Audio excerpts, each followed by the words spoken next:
All right. We are broadcasting, so I guess just wait a few secs. And yeah, Kick it off. yeah. Hello, everyone, and welcome to the maiden voyage of the Shoot Your Shot podcast. That's right. This is the first ever episode of the Shoot Your Shot podcast, where we are going to bring you content from all around the world of college basketball. My name is John, and the voice you're going to hear in a few seconds is the man who's been doing all the hard work to get this podcast recorded and posted, my good buddy Aldo. Aldo, how's it going? How's it going, John? Doing well, doing well. So Aldo and I have been friends for a while. We were actually college roommates, and we love college basketball, talk about it all the time, and I'm super excited that we're actually going to have a podcast going now because we've been having these conversations for years and years. Kind of funny story how the podcast got started and actually how it got named. Right, Aldo?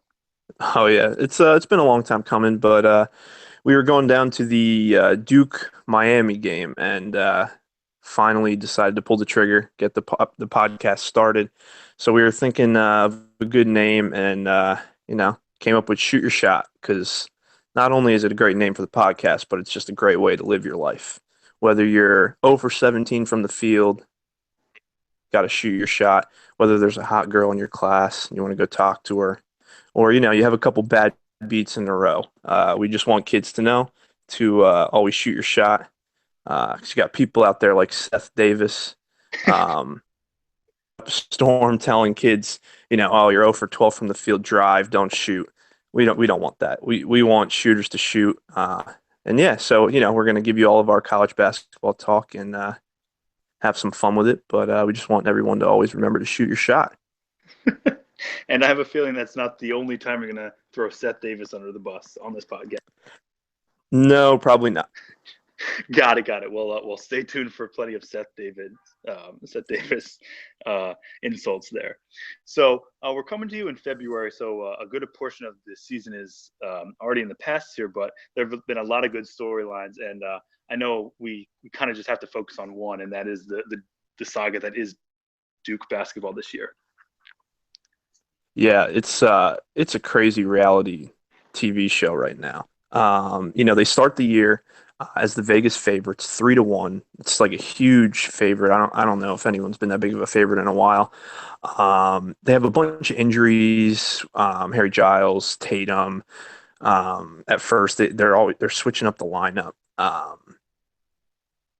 Then Grayson goes on his tripping spree. I don't know what's wrong with him.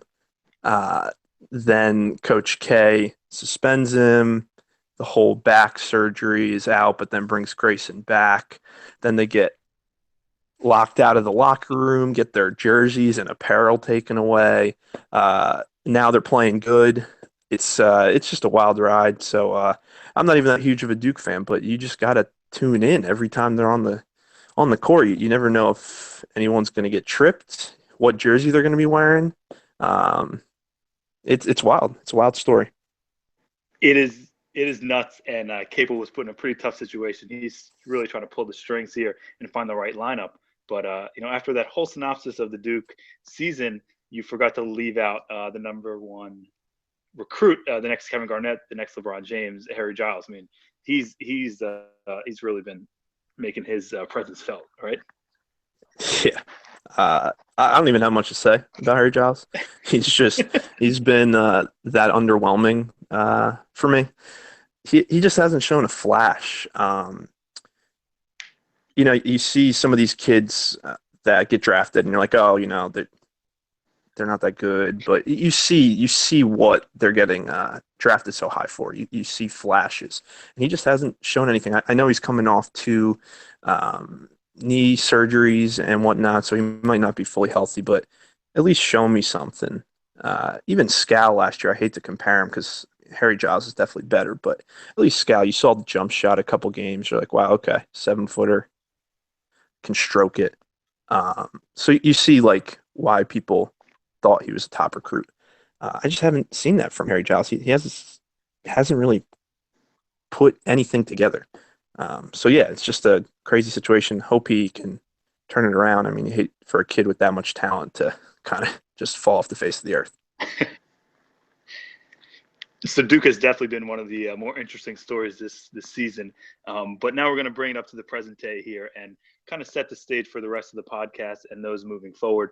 What we're really going to try to do is bring you kind of recap and things that caught our eye from the week prior and some of the games and storylines.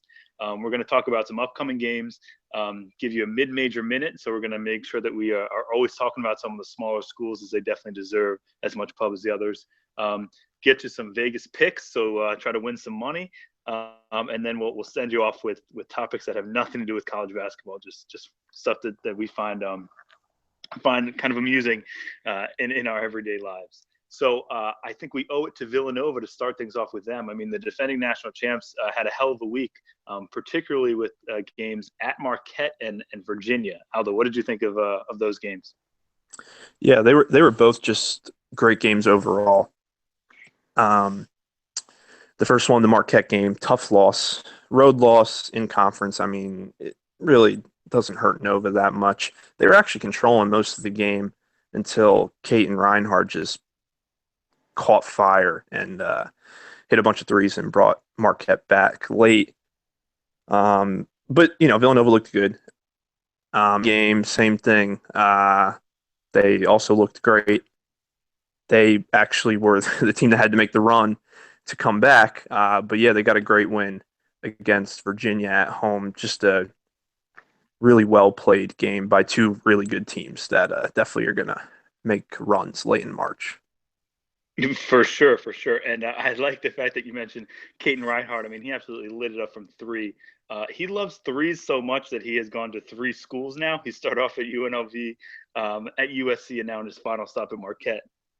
Yeah, he's got as many schools as Trey Songz has songs. Of course, if your name is Trey Songz, you really limit the number of hit songs you can have. So didn't really think that one over too well, Trey. But yeah, I mean, back to that Marquette game. That Marquette game was wild, and you're right. I mean, Caden really took things over, but there were kind of flashes of the old Villanova. They took 34 threes in that game and made 6. I mean, that is not a recipe to get a road win, like you said. It was kind of shocking, and the fact that they only lost that game by 2 with that kind of shooting display really speaks to how good they are. But one thing that came up in that game that I saw is, Josh Hart is definitely one of the National Player of the Year. He's in the conversation for that award. But down the stretch, Jalen Brunson has been getting, a lot of attention. The ball's been in his hand a lot, and I really like what he's been able to do with it, especially late in games. He's a really heady player. Yeah, he is, and I don't think he gets enough national love compared to the Fultzes and Lonzo Ball, the great freshman point guard class, even Frank Mason. Like you said, he's just a heady point guard. He's always playing at his pace. He can shoot it really well. He's shooting, I think, over 40% from deep. He always makes the right play. If I had like one possession in a game left and I had to pick a point guard that I knew was going to make the right play or could take a big shot, like it might be him. He Yeah, he's just a real heady, steady point guard. And like I said, I don't think he gets enough national love, but he's just a great player. Great to have him as a second option behind Josh Hart.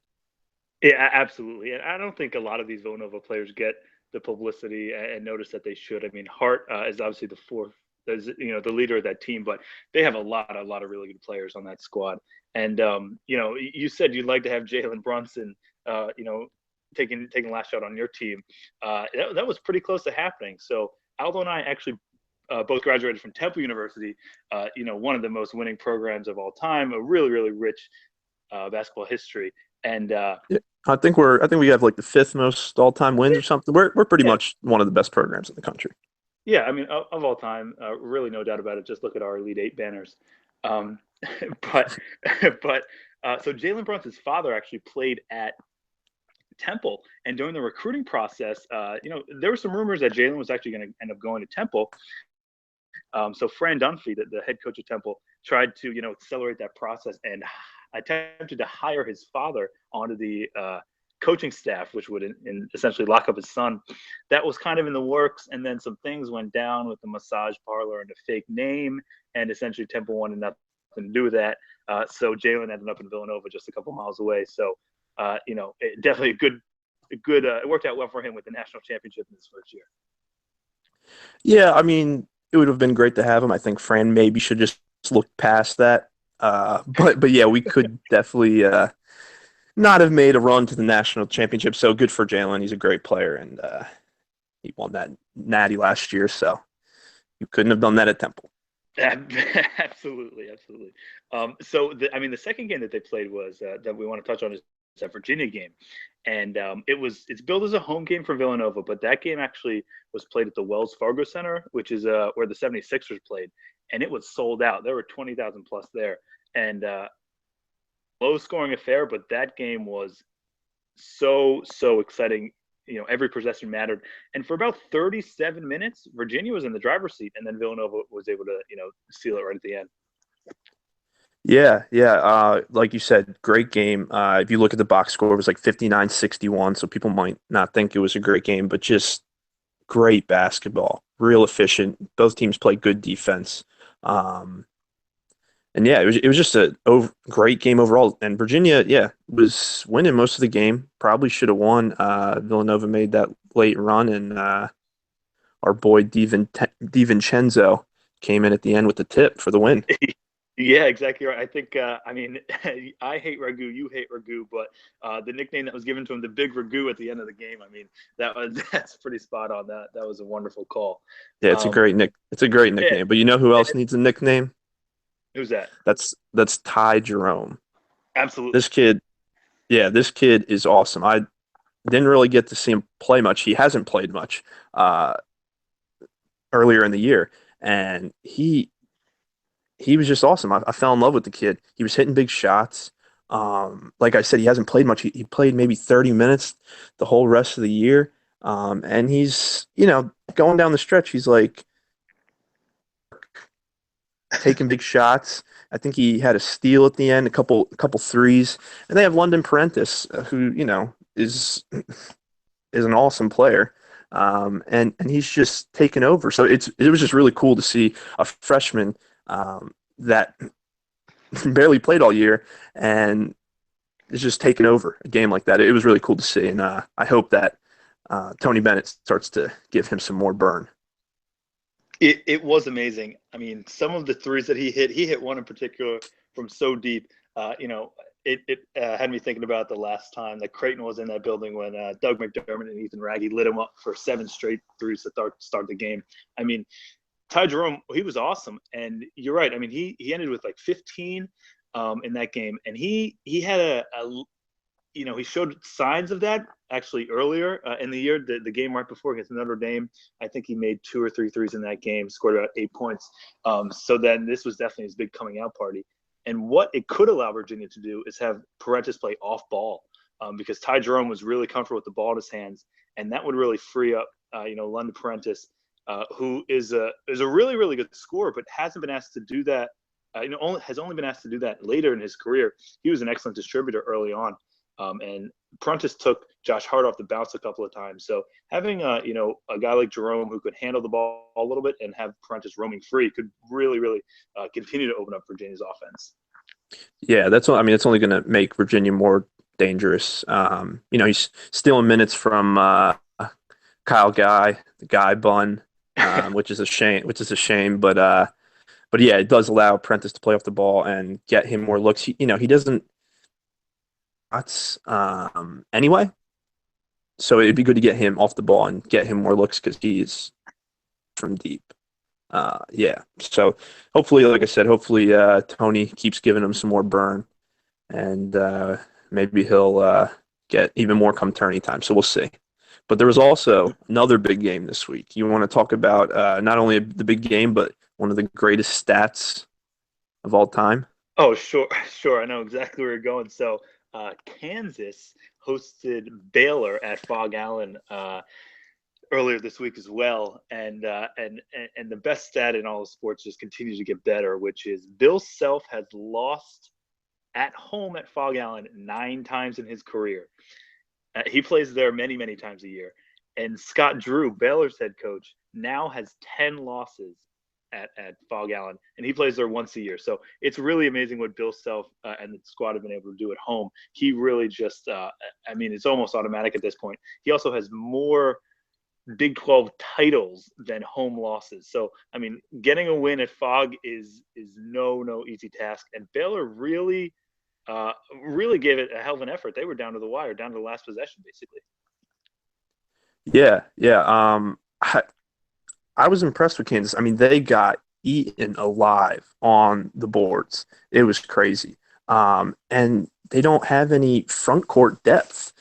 But for them to come out with that win, like Baylor was playing good. Baylor's a good team. I know that they're ranked high, but I still don't think they get the love that they should. They're a really, really good team. And for them to be a terrible matchup for Kansas because they can just kill you on the boards, and for Kansas to come out, I think was huge and take a stranglehold of the Big 12 once again. For sure. I mean, Kansas still has to go play at Baylor, but I mean, Right. now they're a game up on Baylor, which is great. They're looking to get their 13 straight. But you really hit it. I mean, Kansas somehow found a way to win against one of the best front court players in the country in Motley. I mean, if this Kansas team has a weakness, it's in the front court, and Baylor's strength is in the front court. And even with that mismatch, Kansas was still able to pull it off. I mean, Motley had a hell of a first half performance and then kind of disappeared, as maybe there were some coaching changes that Self put in play at halftime. But it was really just a treat to watch. And answered a couple questions that I had about Kansas, because I was concerned about that front court depth. But if they're able to handle Motley and Baylor, they can, they've shown that they can do it against basically anyone.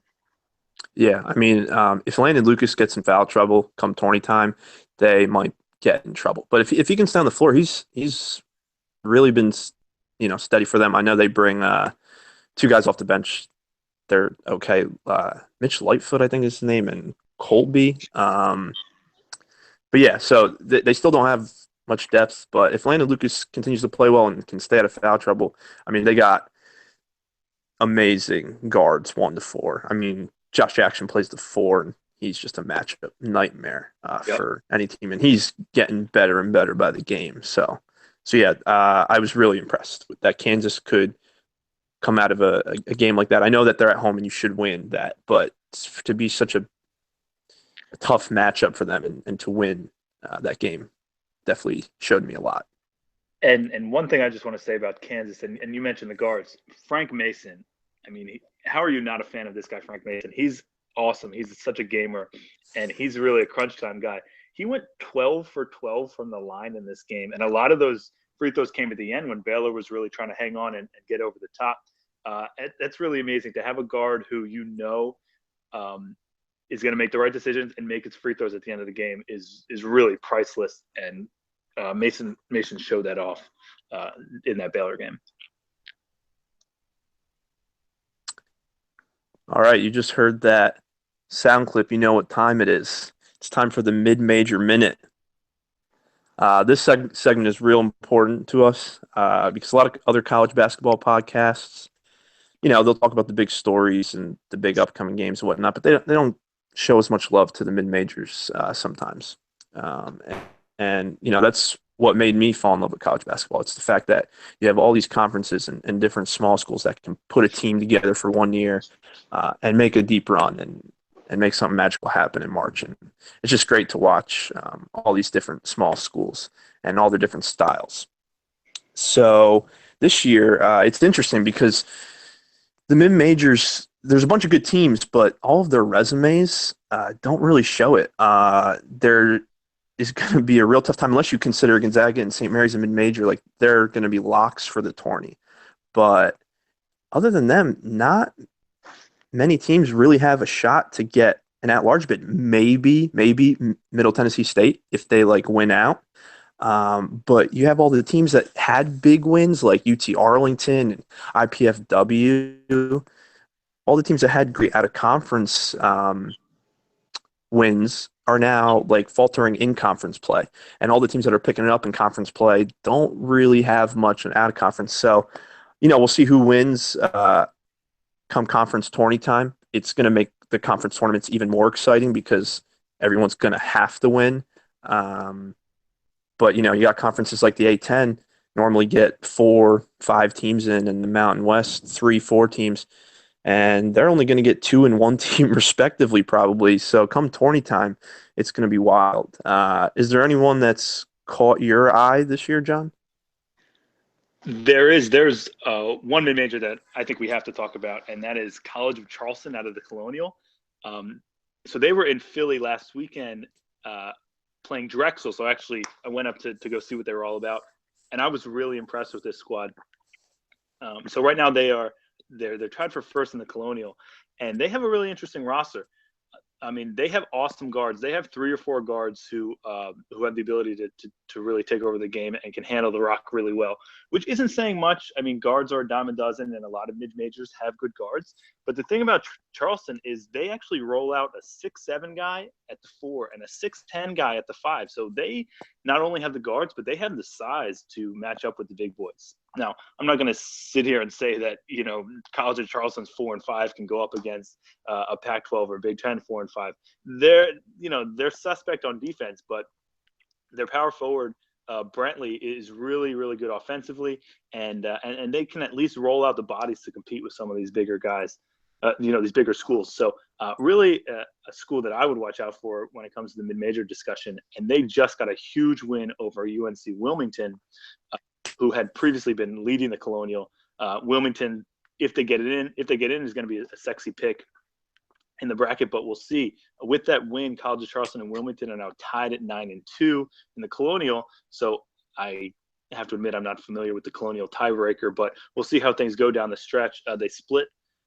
UNC Wilmington and Charleston split their season series, so it'll be really really fascinating. And just to add another layer onto this Colonial discussion, their conference tournament is actually going to be played at College of Charleston. So Charleston, who could be the 1 seed, is going to host this tournament, and that is a really huge advantage for them, as they hosted the Charleston Classic earlier in the year and played UCF, Wake Forest, and Villanova really, really close. The box scores might say differently, but those were competitive games. So Charleston not only has the roster, in my opinion, but they now have the scheduling to get that Colonial bid. Yeah, the Colonial is definitely one of my favorite mid-major conferences. I don't think it gets enough love, that like the Mountain West used to get and whatnot. But there's some real solid teams. I love UNC Wilmington. I like the way they play. They get up and down. They play 4 guards and they press, and they're just real fun to watch. And they gave Duke kind of a run last year, so you're right. They would definitely be like a sexy pick this year if they got in. Uh, the way it's looking now, it's gonna be tough. It's you know Charleston's good as is, but then to have to most likely play them at their place to get into the NCAA tournament is it's just going to be tough. So we'll see what they can do. Um, Middle Tennessee State, like I said, they might be able to get in that large. Probably not, but there'll be another sexy pick coming in. So it'll be interesting. It's a different year with these mid majors because there's just none that really have the at large resumes. But come tournament time, there's someone's going to win. So it's going to be interesting because last year too, another interesting thing is last year there was a whole bunch of, I would say, not more popular mid majors, but like it was spread around of who thought was going to be the big upset. You had South Dakota State, you had Iona, UNC Wilmington, Stephen Austin, Stephen F. Austin. Little Rock. So like Little Rock, yeah, Little Rock was a real popular one. So there was a bunch of teams that like people going in and writers and everything were saying this would be the upset. This year, if UNCW gets in, they'll probably be one in Middle Tennessee State. But because there's not gonna be many A10 or Mountain West teams or teams that anyone's really familiar with, you have teams like Vermont. I think they're getting overlooked, so that might be an interesting one. But yeah, so we'll see. It's definitely an interesting year for the mid-major, and we'll bring the mid-major minute to you every week because they definitely deserve it and they make college basketball great. Absolutely, absolutely. And so looking forward to some of the games upcoming this week, particularly this weekend. There's a great slate ahead of us on Saturday, and starting out with Kentucky, Florida. Yeah, that it's a real interesting game. Kentucky has not been playing well recently. I know Fox hasn't been playing. That probably has something to do with it. Uh, but Malik Monk catch fire at any time. He's the human torch. Like it's wild. But this is a huge game. I personally think for the SEC too, not only Florida and Kentucky, because they only have three teams right now that are gonna make the NCAA tournament. In my opinion, maybe Arkansas possibly as a fourth. But if Kentucky dismantled South Carolina, the third good team in the SEC. If Kentucky would go into Florida and handle Florida, it really is just a bad look for the SEC, in my opinion, because you have Kentucky and you have two other teams that, people are kind of saying are somewhat on their level. And if they just dismantle both of them, it's just a terrible look, in my opinion, for the SEC. And I know you love South Carolina. We I, both do. yeah, I do. I mean, South Carolina they're an awesome team. We were both on them early this year, and I'm happy that they're starting to get some of the recognition that they deserve. But I agree. This Florida Kentucky game is a really interesting one. Kentucky, I don't want to say seems vulnerable right now, but they are or they haven't been destroying the SEC opponents lately like we thought they would. On the other hand, Florida is an interesting team. I mean, they had that showdown early in December against Duke, where they looked really good, and folks thought that Florida was going to be the team to challenge Kentucky, and then they And they have great computer numbers too. they do, yeah, they are. What are they? They're top 10 or something in Ken Palm. So Ken Palm likes what they're doing. They're number 9 right now in Ken Palm. Yeah, it's crazy. It's going to be a really big game, and the winner of this game is really it's going to be a statement win. But as I'm watching this game, I'm really just hoping that Canyon Barry gets fouled as much as possible so that we can see him shoot it from the line. Oh yeah, he's a treat to watch. He's a good player. If you haven't seen him play, definitely watch Florida. Not only can he play, but anytime he gets to the line, you get to see some underhand free throws. So, uh, you know, make college basketball great again. I think starts with Canyon Barry. Absolutely, and I would be an even bigger Canyon Barry fan if he didn't transfer because he would be on College of Charleston. Which What a squad that would have been. absolutely wild. If he was on that team, I mean, you could lock up the Colonial. They might even run the table. So I think Canyon really did everyone in college basketball a favor by transferring. But just one of the many what ifs in college basketball in this population where players are transferring and leaving a lot. In order to catch lightning in a roster, to catch your roster, it's such a great spot where you have so many players who can compete is really special, and that is something that Creighton had, and unfortunately the injury bug took it away from them, and now they have a big game coming up against Xavier this weekend. Yeah, the all sadness game. We both loved Creighton this year. Like you said, they put this team together. Creighton isn't going to be able to have a Final Four caliber team every year, and they had the right combination of transfers and Justin Patton just looks awesome, and a good amount of role guys. They just got up and down, but yeah, the unfortunate injury to Mo Watson killed their season. I mean, they're still good. They're still going to make the tournament, but probably all their Final Four hopes went out the window when Mo got hurt. But on the other side too, Edmund Sumner just tore his for Xavier. So I mean, Xavier wasn't having as great of a year as Creighton was. They're actually probably a little disappointing, especially bringing most of the people back from a squad that got a 2 seed last year. So both of these teams, it's interesting. They're going to have to try and reinvent themselves come March. They both should still make the tournament. Xavier isn't a lock, but with how soft the bubble is this year, they should get in. So yeah, it'll be a real interesting game. It's really a shame for both teams and a shame for the Big East because Big East was looking like one of the best conferences in the country with Villanova, Butler, Xavier, and Creighton. Like that top four could have went up against any conference, even the ACC. But yeah, with those two huge injury blows now, Butler coming down to earth a little bit too. Yeah, they took a big hit. So yeah, but it'll still be a real interesting game, and I think a real important game for both teams. It should be, and yet, I mean, this is going to be an important one as jockeying for the Big East tournament is going to come into play here. But I think you're right about Xavier. I mean, they were a 2 seed last year, and they were getting a lot of hype in the early going. I just don't think they. I mean, obviously the loss of Sumner is going to hurt them moving forward, but they lost two huge front court players in Reynolds and Farr last year, and I don't know if they've been able to get that back this year. And not like they have an identity crisis, but they are, they're still trying to figure things out, and it's a little late in the year to be doing that, which is kind of weird. They've had a couple nail biters the last few games, and this is actually a rematch of a game earlier in the year when Creighton was at Xavier, which is the game where Mo Watson got hurt. He got hurt in the first half of a pretty tight game, and at home in the Cintas Center, where Xavier rarely loses, Xavier wasn't able to beat a team that just lost Mo Watson minutes ago. That was kind of jaw-dropping, the fact that Xavier wasn't able to push a depleted Creighton team to the brink and finally crack them at home. So I really don't know or expect Xavier to do that to Creighton on the road at CenturyLink, which, as you and I both know, a wild place and wonderful place to watch college basketball. Yeah, that arena is awesome. And hopefully one day we can get out to Oregon, where there's another big game That's right. this week. What are you thinking about this Arizona Oregon game? Ooh, I mean, this game is really something. For a while there in the early parts of the year, UCLA was crowned the king of the Pac-12, but Arizona.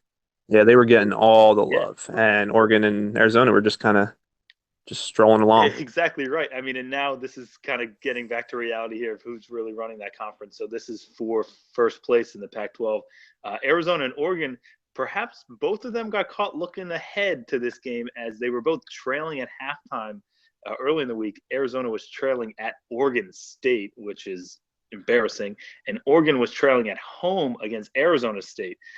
So they both were able to string it out and get the wins in the second half, which really sets up a huge game here. It's going to be exciting because there are just players and dudes all over this court.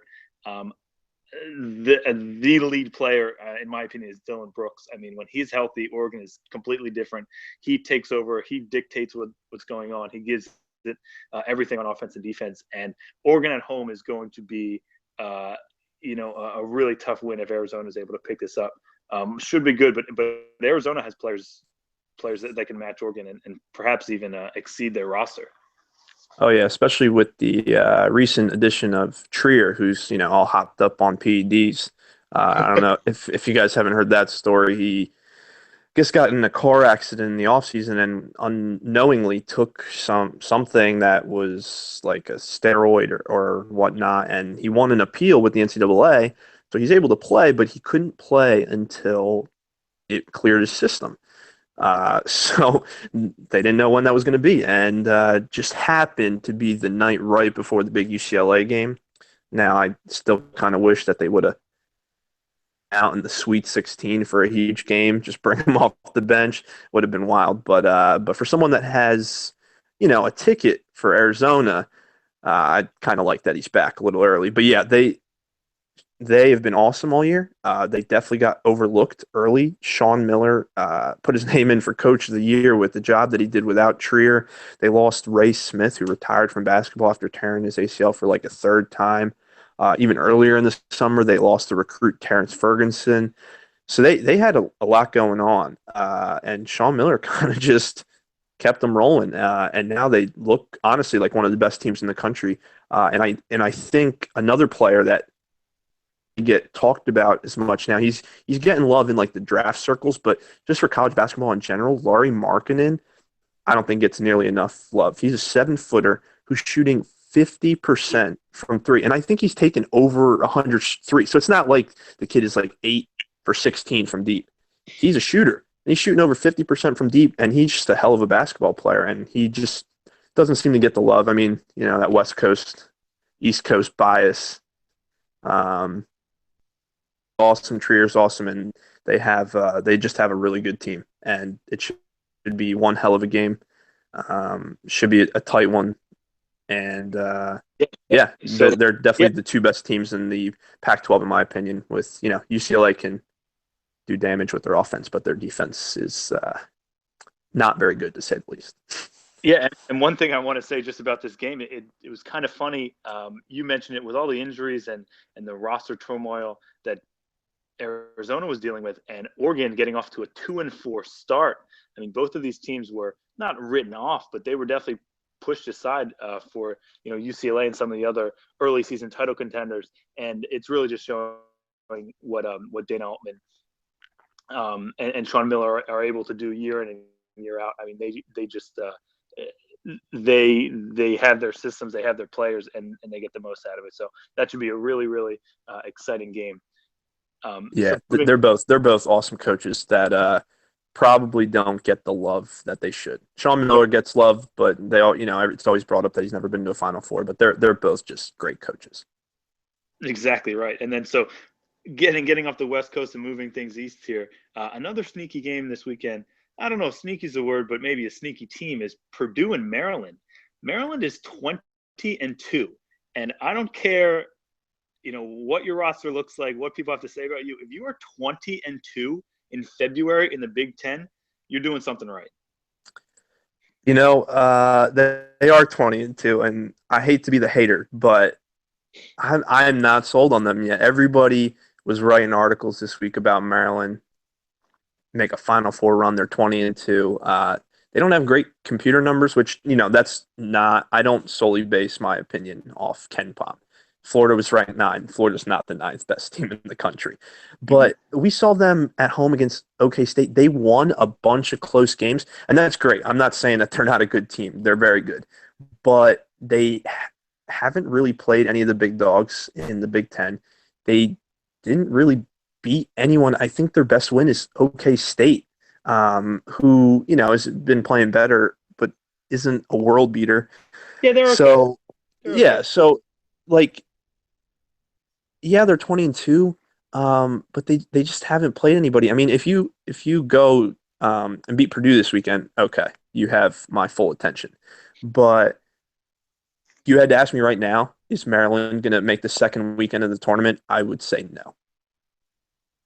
They might get like a 4 seed because of the gaudy win total, but man, I don't know. I'm just not sold yet completely. Now, like I said, they're a good team. They're going to make the tournament, and it's tough to go to win 20 out of your first 22 games.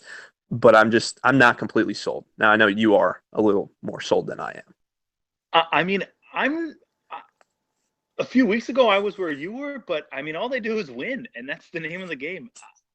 They have kind of had an easier, lighter stretch in their Big Ten schedule, but still, 20 of your first 22 in the Big Ten, you have my attention. Excited for this game as Purdue is a school I followed pretty closely for the last few years, and I'm really interested to see the matchup that's happening here. We know Purdue's front court with Haas and Swanigan is awesome. The way that team is constructed with those two big guys, who Haas, I mean, he barely leaves the paint. You just have a lot of other shooters who can really space the floor for those guys to operate. So I think it's going to be a really, really interesting game. And I really don't know what the outcome is going to be, but all I know is if Maryland is able to pull this one off, um, you know, they have to be taken seriously. There's no other way to say it. Yeah, no, definitely. If they beat Purdue, I will take back everything I just said about them. Uh, Well, we're going to hold you to that. yeah, you better. And then, And another thing that yeah, people can hold us to is our free money that we're about to offer people. So who do you like this weekend, John? I know, we both do have full-time jobs, uh, and but we tend to look at lines here and there. So yeah, who's the freest money yeah. So this Saturday? from time to time, yes. So for everyone, keep in mind that we're really we record these on Friday, so we're only getting lines on Saturdays, and they've been out for a few hours. I have two picks right now, one of which I hinted at earlier in the pod, but I just don't see how Xavier's gonna keep this close. I like Creighton -5, and then based on what I saw from Arizona State earlier in the week playing at Oregon, I like Arizona State -4.5, I believe. So those are my two picks. Okay. I actually also like that Creighton line. Mhm. But my two, I like Illinois Well, against Minnesota. wait. Are you taking Creighton? Oh yeah, I Okay. would take Creighton. All right, got it. Okay. I yeah, I'll piggyback you on Creighton. I like Illinois minus 1.5 against Minnesota. Minnesota just hasn't been playing well to me, especially on the road. I'll take Illinois there, and I like some Colonial action. I like Towson minus 2.5 at home against William and Mary. Now William and Mary knocked off Ooh. UNCW has been playing well, scores a lot, but that seems to be only at home. They don't play that well on the road, so I'm going to go with Towson minus 2.5. And this is a college basketball podcast, but I wouldn't be doing any justice to the Super Bowl, the biggest betting single event of the year. So I just want to tell everyone, if you want free money this weekend, take the under on the national anthem. There is no way that Luke Bryan hits over 130 seconds. So if you want free money, and who doesn't love free money, take the national anthem under. Wow, who would have thought the Stone Cold lock on our first ever podcast would be from the Super Bowl, and not only the game, but of the actual singing of the national anthem. Look, I enjoy betting on the over/under of the national anthem. Unfortunately, Lady Gaga gave me the short end of the stick, and I lost last year. But I will definitely be on that one way or another. Stones to you for taking, kudos to you for taking Towson. I just want to say William and Mary shoots the lights out and scores a bunch at home, but you're right, they're a different team on the road. So we'll reconnect next week and see who was able to get you the most money. And winding things down here, we had some really solid content on the college basketball world, but now it's time to let it fly. Just Aldo, what's on your mind outside college basketball? Yeah, for our first Let It Fly, I just wanted to shout out my brother Gino and my cousin Joe. Uh, they helped us kind of with the technical side of this podcast, getting it up and running. Um, like I said earlier, we have real jobs, but me and John are just more the college basketball guys. We watch games, look at lines. So they really helped us out uh, setting this thing up. So I just wanted to, for our first Let It Fly, I just want to give them both a shout out. That's awesome. I got to thank them both too, and thank you for taking on all the burden of recording and getting this thing out here. So my Let It Fly this week is strawberry milkshakes. My buddies and I were out this weekend. We're at a diner, and I caught so much shit for ordering a strawberry milkshake, which is ridiculous because of all the Yeah, milk. they're just wrong. They're the king. You need Strawberry milkshakes are king. yeah. Yeah, no, you just need to reevaluate your friends. Absolutely, I do that much too often, but strawberry milkshakes might be the tipping point. So thanks everybody for giving a listen to the first ever Shoot Your Shot podcast. And shit. Okay, so Aldo, cut this part out, but you did such a bad Yeah. sign off with like the Shoot Your Shot elements. So close it out for us. All right. What did I say? You would just like Uh, remember, kids. Whether it's the hot girl or 0 for 17, remember to shoot your shot. okay. All right. Should I do like all right, like do something like that's it for the first Shoot Your Shot podcast. We'll be back with you next Friday. Yeah, that sounds good. Kind of deal. All right, that's it for the first ever Shoot Your Shot college basketball podcast. We'll be back with you guys next Friday. Talk about what happened in the upcoming week, and give you some more free money bets. But until that time, just remember, kids, always shoot your shot. Whether you're 0 for 17 from the floor or you want to talk to that pretty girl next to you in your class, just always shoot your shot. All right. Nice. All right. I don't, other than like that ending, I don't think there's really we didn't really have a lull. No, we were transitioning very, very well. Much better. Yeah.